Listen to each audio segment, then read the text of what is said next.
जयपुर नाम का एक छोटा सा गांव था। उसी गांव में संजय नाम का एक व्यक्ति रहता था। संजय के परिवार में उसके पिताजी और उसकी पत्नी और छोटी बेटी और एक बेटा था। संजय बहुत ही आलसी व्यक्ति था। वह शुरू से ही चोरी चकारी का काम किया करता था और वह हर रोज पास ही के जंगल वाले रास्ते पर जाता और वहां से गुजरने वाले हर एक व्यक्ति से डरा धमका कर उसके साथ लूटपाट करता।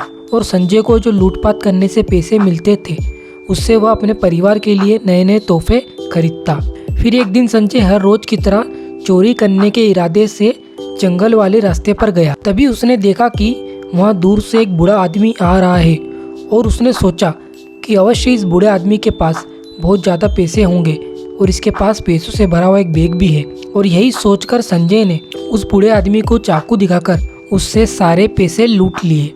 भी वह बूढ़ा आदमी संजय के आगे हाथ पैर जोड़ने लगा और कहने लगा कि बेटा, ये पैसे मैं मेरी बेटी की शादी के लिए पास वाले गांव से उधार लेकर आया हूँ। अगर ये पैसे मैं लेकर नहीं गया तो मेरी बेटी की शादी नहीं हो पाएगी। उस बूढ़े आदमी ने संजय के आगे बहुत हाथ पैर जोड़े और उससे बहुत प्रार्थना की, पर संजय ने उसकी एक बात ना सुनी और संजय वहां से पैसे लेकर भाग गया। और जैसे ही संजय पैसे लेकर घर पहुंचा तभी उसके पिताजी ने पूछा कि बेटा, आज कहां से आ रहे हो और इतने पैसे कहां से लाए।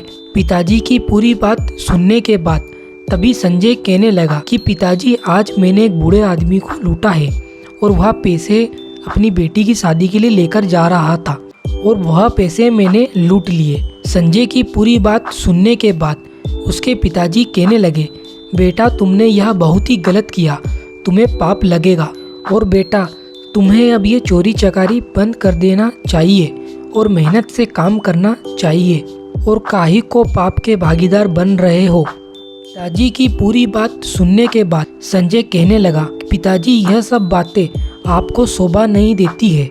आप ही ने तो मुझे यह रास्ता दिखाया है और आप भी तो पहले यह सब किया करते थे और आप मुझे ज्ञान मत दीजिए। तभी संजय के पिताजी कहने लगे, हाँ बेटा, यह बात जरूर है कि यह रास्ता मैंने दिखाया तुम्हें जरूर है, पर मुझे जब इसका एहसास हुआ तब से ही मैंने ये सारे गलत काम करना बंद कर दिए। और बेटा, तुम भी यह चोरी चकारी करना छोड़ दो, नहीं तो आगे चलकर बहुत पछताओगे। पिताजी की पूरी बात सुनने के बाद संजय ने उनकी कोई बात नहीं मानी और वह ऐसे ही चोरी करता रहा। फिर एक दिन संजय हर रोज की तरह जंगल के रास्ते से जा रहा था। तभी उसने देखा कि वहां से एक नया जोड़ा शादी का गुजर रहा है और उनके पास काफी पैसे और आभूषण थे। तभी संजय ने पैसों के लालच में आकर उन दोनों को मार दिया और सारे आभूषण लूट लिए। और यह सब घटना जब हो रही थी तभी शिवजी पेड़ के नीचे बैठकर यह सब देख रहे थे।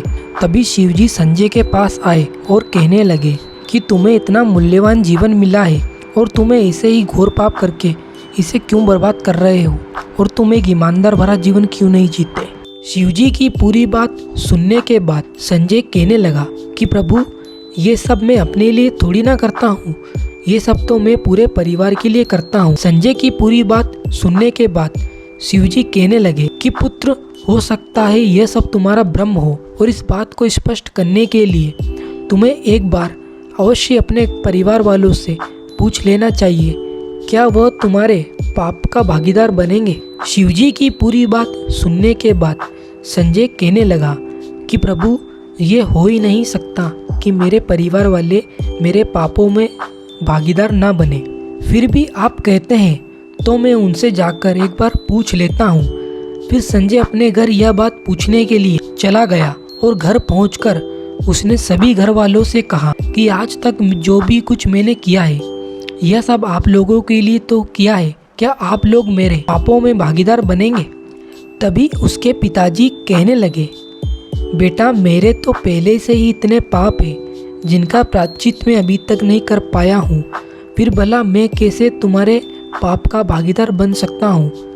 और मैंने तुमसे कहा भी था कि ये सब काम करना बंद कर दो, पर तुमने मेरी कोई बात नहीं मानी, अब भुगतो यूं ही।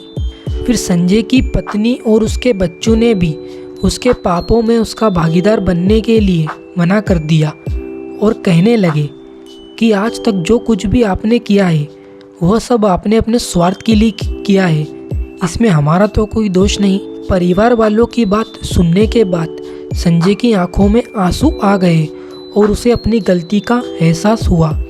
फिर संजय फिर से शिव जी के पास गया और कहने लगा कि प्रभु मुझे क्षमा कर दीजिए, मुझसे बहुत बड़ी गलतियां हुई है और प्रभु आप मुझे बताएं कि मैं कैसे अपने पापों को दूर कर सकता हूँ। संजय की पूरी बात सुनने के बाद शिव जी कहने लगे कि पुत्र, सबसे पहले तो तुम्हें बुरे काम करना छोड़ना होगा और तुम्हारे पास अब जो कुछ भी धन बचा है तुम उसे अच्छे काम में लगाओ और ज़रूरतमंदों की मदद करो, जिससे तुम्हारे पाप कम हो जाएंगे।